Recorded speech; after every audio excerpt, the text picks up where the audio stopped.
People have always been fascinated with the idea of royalty, and even here across the pond, we know all about the British royal family. But while we love Prince George, Princess Charlotte, and Prince Louis, there are many other young princes and princesses out there. Today, we're going to be talking about royal children from around the world and learning how their culture and family impacts their lives. Even the youngest members of these royal families have lives the rest of us can only dream of. You'll learn what Disney gets wrong about being a princess, and we aren't just talking about the singing animals. While many countries have royal families, the rules of succession greatly vary. Before Prince Hisahito was born into the Imperial House of Japan, it looked as though things might have to drastically change. It had been 4 decades since a male heir had been introduced into the family, and Japan was faced with the prospect of altering Imperial House law. This proposed change would allow female heirs to inherit the throne.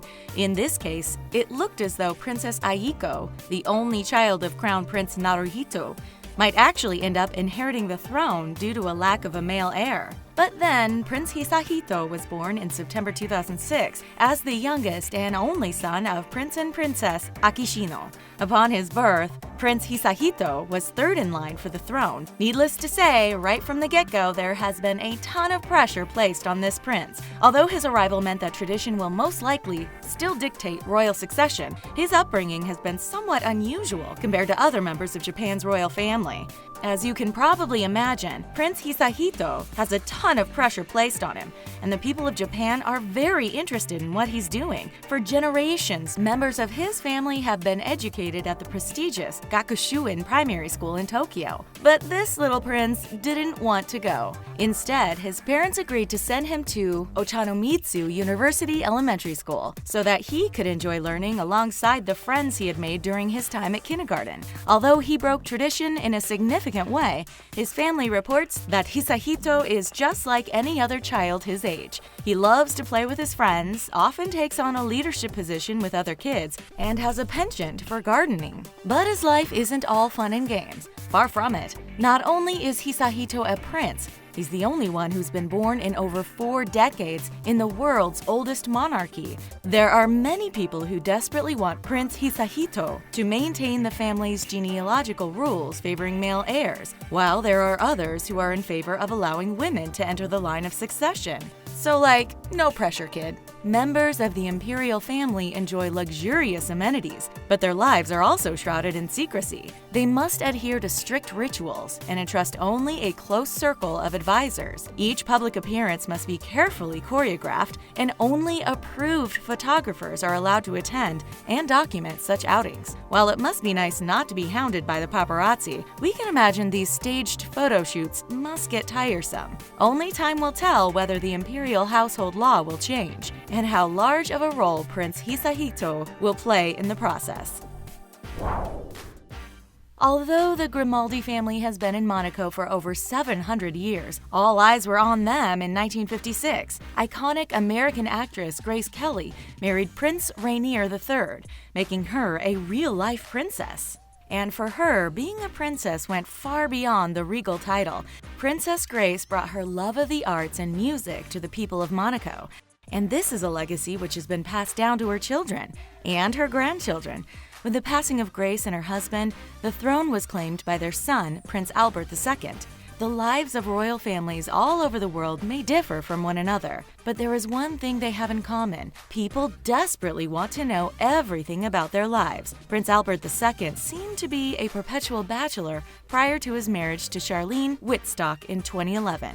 There were even rumors that this may be due to the fact that he wasn't interested in women romantically, and Albert admits to being irritated by these rumors. But it turns out Prince Albert II and his wife, Princess Charlene, do have 2 children together who are considered to be members of the royal family. They are twins, Princess Gabriella and Prince Jacques. When a member of the royal family is born in Monaco, it's traditional to celebrate with 21 cannon shots. But since there were 2 royal children entering the world, the palace decreed that amount be doubled, and Gabriella and Jacques were welcomed by 42 cannon shots. And that's in addition to the ringing church bells and boat horns which typically herald a royal birth. It's safe to say these 2 kids received a very loud welcome to the world. The twins are still very young. but they're still expected to show up and smile for royal occasions. And of course, they're always dressed in adorable, coordinating outfits. We know that we said being an actual child in a royal family isn't like being a Disney princess, but the King of Bhutan does have a rather fantastic title that sounds almost fictional. In Bhutan, the head of the state is known as the Dragon King, and today we're going to be telling you about the Dragon Prince, Jigme. He's the heir of King Jigme, and it's expected that he will grow up and eventually inherit the throne.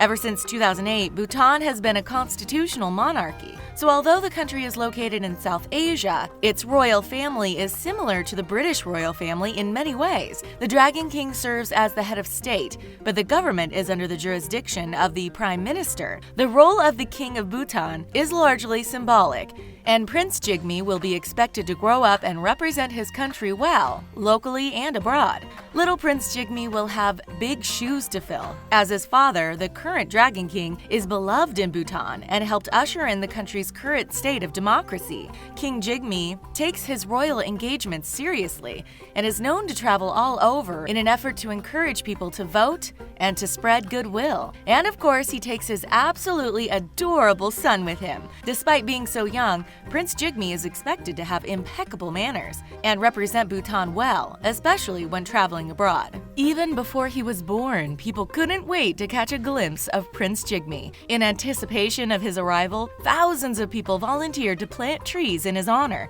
By the time the future King of Bhutan arrived, he had 108,000 trees in his name. It's understandable that people can't get enough of cute Prince Bhutan, and luckily the palace is well aware of this. Each month, they release a free downloadable calendar for people to use on their computers, smartphones, or other electronic devices. And Prince Jigme is expected to smile for the camera because he is frequently featured in these calendar photos. In terms of princely duties, this is one even the youngest of children can complete with ease. When the prince was born, people couldn't wait to catch a glimpse of him, but thankfully they didn't have to wait long. Although the people of Bhutan were treated to photos of the little prince a few days after his birth, it took much longer for them to find out his name. In fact, for his first few months on Earth, he was simply known as the Prince. But on April 16, 2016, he was officially introduced as Prince Jigme during a day of celebration. The people of Bhutan spent the day visiting local temples, leaving offerings for the gods, and celebrating the arrival of little Prince Jigme. Everyone knows that Queen Elizabeth II is the world's longest reigning monarch, which is no easy feat. But Norway's King Harald V is no slouch in that department either. Despite being older, he's incredibly active, and athletics are an important part of this family's lives. The king has competed not once, not twice, but 3 times in the Olympic Games, where he represented his country in sailing. When he turned 80, he celebrated by taking his family on holiday to South Africa in order to go surfing. But just because King Harald is an athlete doesn't mean he doesn't have a romantic side.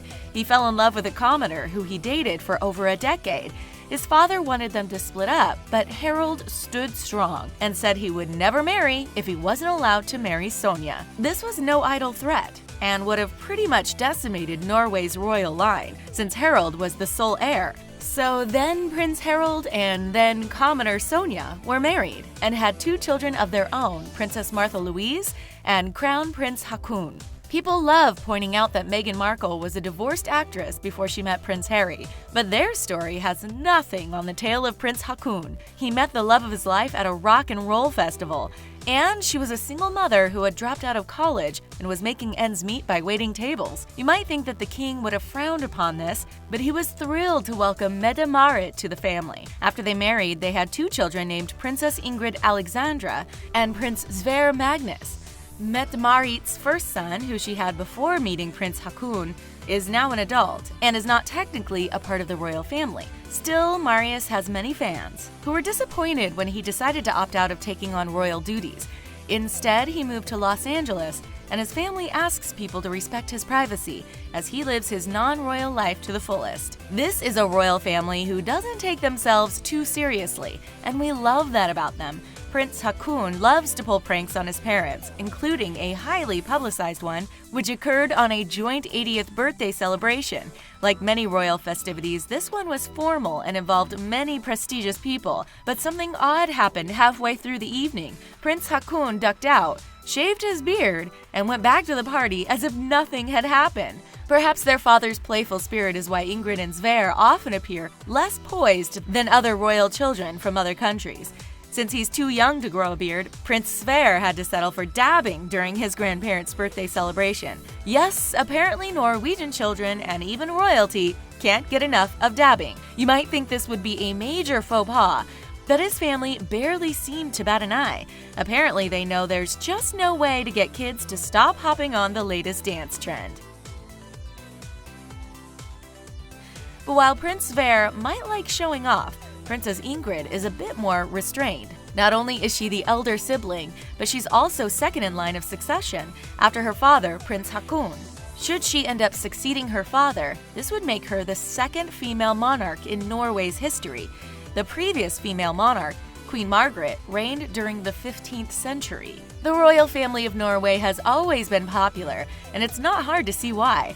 This is a fun-loving family who seem downright relatable. When Princess Ingrid was born in 2004, she caused her family's already high popularity to skyrocket.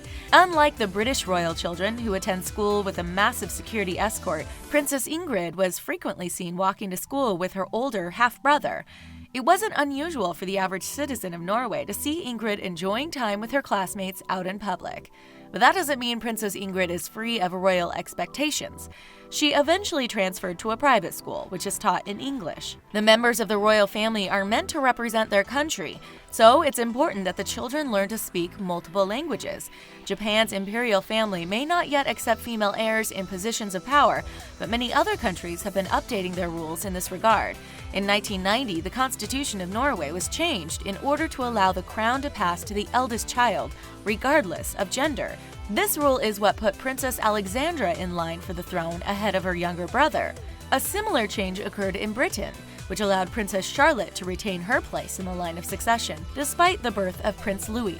But interestingly enough, there's some more crossover between the British royal family and the Norwegian royal family. The Norwegian royal family are descendants of the British throne.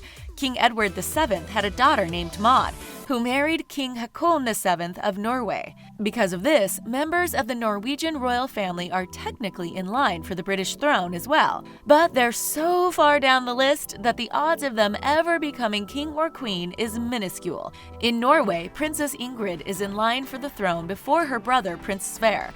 However, the British rules about succession didn't change until after Ingrid was born. So while Ingrid is 65th in line for the British throne, Sverre is 64th in line. Of course, realistically, we know that neither of them are actual contenders for the British throne in a practical sense, but it's still fun to think about. Having a surfing, dabbing member of the British royal family would definitely help to shake things up. Speaking of succession, the royal family of Sweden has been ahead of the curve in that department. They changed the rule of succession which favored male heirs all the way back in 1980. When King Carl XVI ascended to the throne, he claimed he did not at all feel embraced by the people of Sweden.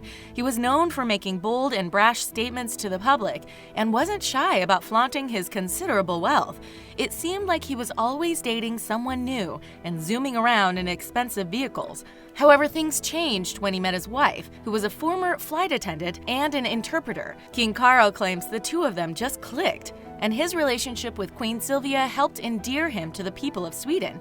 In fact, Silvia was the very first queen in all of Sweden's history who had a professional career before joining the royal family. Queen Silvia definitely helped his public image, but King Carl stepped up in a major way as well. Numerous Swedes lost their lives during the tsunami which hit Thailand in 2004, and the king knew he had to say something. He related the loss of his citizens to the pain he felt upon the death of his own father, and expressed that he felt anguish over being unable to help his own people in his regard. He still isn't universally loved, or scandal-free for that matter, but his public image has at least improved since he first took the throne. But now let's take a look at his oldest child and heir to the throne, Crown Princess Victoria. It's expected she'll take the throne after her father, who was the longest reigning monarch in Swedish history. While her parents are rather controversial, Princess Victoria has always been the picture of a proper royal. She made her very first public speech at the age of 18, and since then has been lauded for her philanthropic efforts and the dignity with which she carries herself. Regardless of which country they're from, it's no secret that most royal family members like to pretend everything is perfect in their lives. But Princess Victoria has always been open about her issues and was honest when she had to put her college career on hold in order to undergo treatment for anorexia. She attended Yale University and said she greatly enjoyed being relatively unknown during that time. In addition to her eating disorder, Victoria also suffers from dyslexia and anxiety. Eventually, Princess Victoria married her personal trainer, who was understandably uncomfortable at first with the public scrutiny. She and Prince Daniel went on to have 2 children, Princess Estelle and Prince Oscar. Princess Estelle is currently second in line for the throne after her mother. The world undoubtedly has a fascination with royal children, and a video of Estelle doing somersaults skyrocketed her family's popularity. When asked about Estelle's temperament, Princess Victoria claimed her daughter is curious, social, and brave. These are traits that will definitely help her in her royal duties when she's old enough. While Princess Estelle gets to partake in normal childhood activities, they're carefully selected in order to prepare her for life as a member of the royal family. She has started taking acting classes, which isn't uncommon for children, but the logic behind enrolling in this activity is unusual. Princess Victoria hopes these classes will teach Estelle to articulate her words properly, which will help with her public speeches. She'll learn to control her breath, project her voice, and speak to audiences in an engaging fashion. Like other royal children, Estelle and Oscar also spend a lot of time smiling for the cameras. On National Day, the 2 dressed in traditional outfits and smiled for the camera along with the rest of their family. But the day didn't end with the click of a camera. The kids were expected to go on a carriage ride through Stockholm, greeting their adoring fans with waves and smiles. Although she's getting ready for the future with acting classes, this doesn't mean Estelle is quite there yet. When Princess Victoria announced her pregnancy, people were naturally wondering if she would be having a little prince or princess. But according to Victoria, Estelle wasn't hoping for a little brother or sister, and instead was hoping her mother would give her a pet hamster. She also loves to be outside and is a huge fan of skiing. Her father, Prince Daniel, admits that Estelle performs far better than he does when the family hits the slopes. Prince Daniel doesn't come from royalty, and he brings a unique perspective to raising royal children. He wants them to understand what life is like for the average citizen, so he takes them to all sorts of different places. Estelle and Oscar will need to know how to travel by bus and stand in line, just like the rest of us. Many of the royal kids we've discussed so far have been quite young, but Princess Elizabeth, the Duchess of Brabant, is a bit older. She's another member of a royal family who has benefited from a new succession rule, and hers could have historical significance. It's expected that Princess Elizabeth will eventually ascend the throne, which would make her the first queen regent in Belgium's history. But this doesn't mean Elizabeth just gets to sit around and wait for the throne to be hers. Quite the opposite, since this princess has tons she wants to accomplish before she sinks even more deeply into her royal duties. Her grandfather, King Albert II, abdicated the throne of Belgium when he was 79 years old due to health reasons. The throne was then passed on to his eldest son, Philippe of Belgium, who now holds the title of king. Philippe married Queen Mathilde, who has quite the impressive lineage of her own. She's the daughter of Belgian nobility and a descendant of Polish nobility as well. The couple have 4 children: Princess Elizabeth, Prince Gabriel, Prince Emmanuel, and Princess Eleanor. Although she's not queen yet, this doesn't mean Princess Elizabeth hasn't been honored in many ways. In anticipation of her upcoming 18th birthday, the Belgian Postal Service has announced a new set of stamps, and that one design will feature Princess Elizabeth. Another tribute to this future queen is the Belgian Antarctic station. It's called Princess Elizabeth Antarctica, and a scale model was presented to her at the royal palace. Princess Elizabeth has been accompanying her parents on royal engagements since she was a small child, but this one place she hasn't made it to yet. Speaking of traveling, Elizabeth is no stranger to going abroad. Representing Belgium well to the outside world is no small part of her many royal duties. At age 16, Princess Elizabeth said goodbye to her family and the palace in order to pursue her education at the United World College of the Atlantic, which is located in Wales. Although it's an important step for this future queen, that doesn't mean the current queen didn't take it hard. Queen Mathilde admits she struggled with the idea of her eldest child traveling by herself and attending boarding school abroad.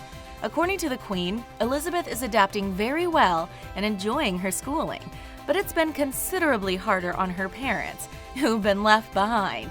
Like many other young royals, Princess Elizabeth is expected to learn multiple languages, and she's already taken to French, English, and is working on her German. When she isn't hitting the books, she enjoys drawing, reading, and practicing ballet. When Elizabeth and her siblings were growing up, their parents took great pains to give them a relatively normal upbringing.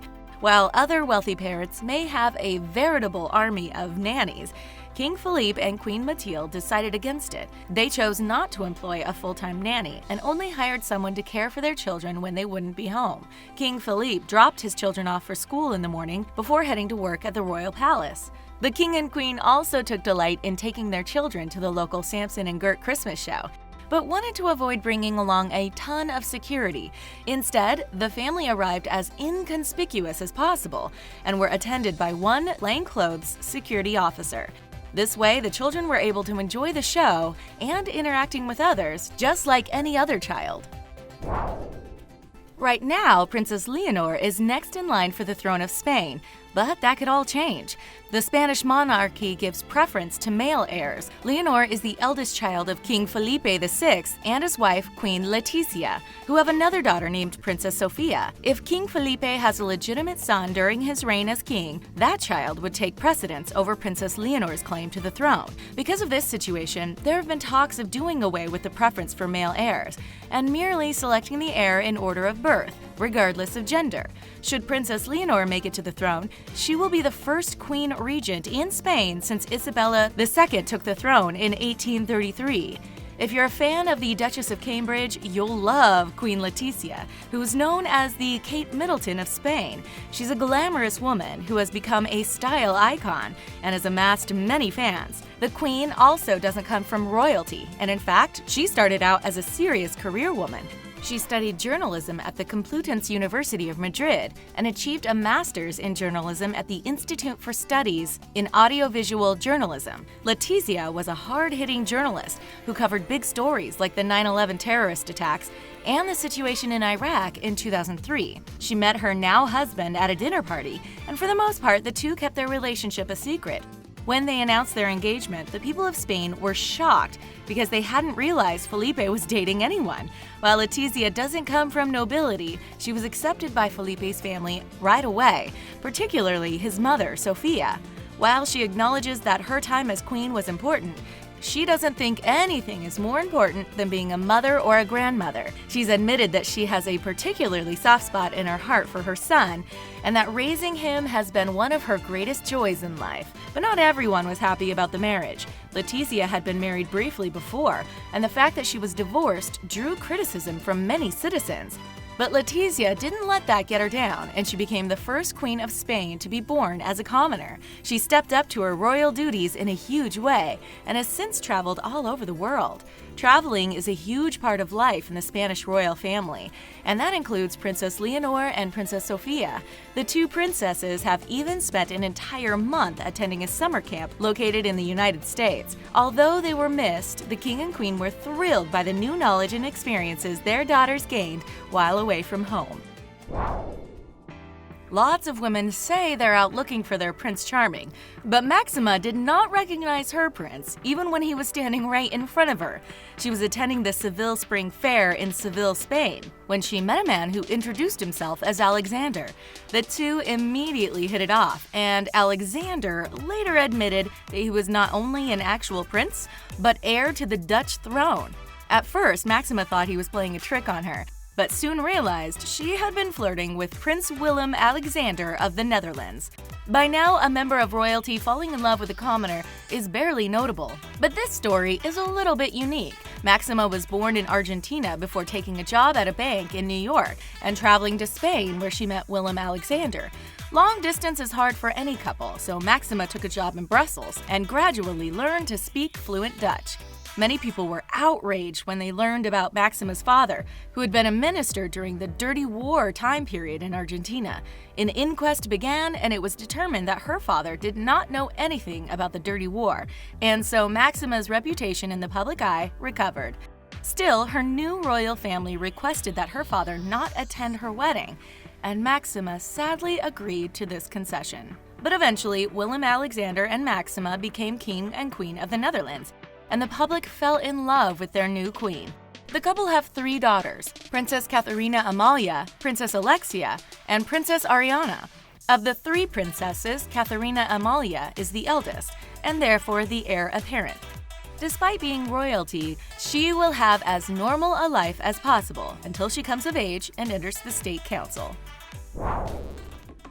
It seems like ever since she started dating Prince Harry, people just can't stop talking about Meghan Markle. And now the Duke and Duchess of Sussex have announced that they'll be welcoming a new baby to the family in spring of 2019. Currently, Queen Elizabeth II holds her place as the longest reigning monarch in the entire world, and she's accompanied by her husband, Prince Philip. The couple has 4 children: Prince Charles, Princess Anne, Prince Andrew, and Prince Edward. When Princess Anne was born, the rule of succession still favored male heirs, so her place in line was taken by her brothers, Andrew and Edward, who were born after her. However, Queen Elizabeth eventually did away with this rule, and the first member of the royal family to benefit from this will be her granddaughter, Princess Charlotte. The titles in this royal family can be a bit confusing. For example, why is Prince Philip a prince instead of the king? After all, he's married to the queen. It has to do with the fact that the queen is the one with the royal bloodline in this scenario. When her father, King George VI, married her mother, she was given the female form of his title, becoming Queen Elizabeth. When Queen Elizabeth II married Philip, she was still a princess, and Philip didn't even get the title of prince until she ascended to the throne. It may seem a bit strange, but at this day, these titles are more ceremonial than anything else. Prince Charles was married to Princess Diana, and the couple had 2 sons, Prince William and Prince Harry. Princess Diana was much beloved by people all over the world and was renowned for her charity work. However, her marriage to Prince Charles was never a happy one. The couple stayed together because they feared it would be improper to divorce. But things got so bad between the 2 of them that even Queen Elizabeth said it would be best if they went their separate ways. Tragically, Diana perished in a car accident, leaving Prince William and Prince Harry to grow up without her. Both of the princes have expressed how difficult it was to lose their mother so young. In the public eye, Prince William has a reputation for being the more traditional brother, and he's in line for the throne right behind his father, Prince Charles. Prince Harry was known as the troublemaking, fun-loving brother, but now he too is married and soon to be a father. But what title will the latest child in the royal family have? Upon marrying Prince Harry, Queen Elizabeth bestowed the title of Duchess of Sussex upon Meghan Markle. However, it might surprise you to know that her child will most likely not be a prince or a princess. According to royal decree, only the eldest son of the oldest son gets that title automatically. That means that when Prince George was born to Prince William and Kate Middleton, he automatically received the title of prince. However, his grandmother, Queen Elizabeth, bestowed the titles of princess and prince to his siblings, Charlotte and Louis respectively. She declared that all children born to her son, William, would have such a royal title, but no such rule exists where Prince Harry is concerned. Because the child's parents will be the Duke and Duchess of Sussex, the child will be born with the title Earl or Lady, depending on whether they're a boy or a girl. Of course, what the Queen says goes, so it's entirely possible that she'll end up welcoming a new prince or princess into the family instead. We'll just have to wait and see. For now, let's take a look at what life is like for the children of Prince William and Kate Middleton. First, there is Prince George, who was in line behind his father for the throne. And then we have his younger sister, Princess Charlotte, and his baby brother, Prince Louis. Prince George has been exceptionally popular with the public since his birth, and by all accounts, he takes after his Uncle Harry. He's very playful, and we've even seen a couple of pics of Kate trying to discipline him in public. The children of Kate and William are also fashion icons, despite their young ages. Whenever they show up wearing a piece of clothing, you can bet that it will sell out within mere moments. Considering how huge of a fashion icon Meghan Markle has become in her short time with the royal family, we have a feeling her child will soon be the most well-dressed in all of the royal family. Recently, there have been rumors of unrest between Prince Harry and Meghan Markle and Prince William and Kate Middleton. It's hard to know how much of this is based in reality and how much of it is invented for drama. According to sources, Prince Harry feels as though his brother and sister-in-law haven't done enough to welcome Meghan to the family, while William is resentful of all the attention being heaped on his brother. Hopefully, this is nothing more than conjecture, and all of the adorable children of the royal family can grow up being close with their cousins. Which one of these royal families would you most want to be a member of? Tell us your pick in the comment section, and then click on the subscribe button to get more great videos from us here at The Taco. Thanks for watching, and we'll see you again next time.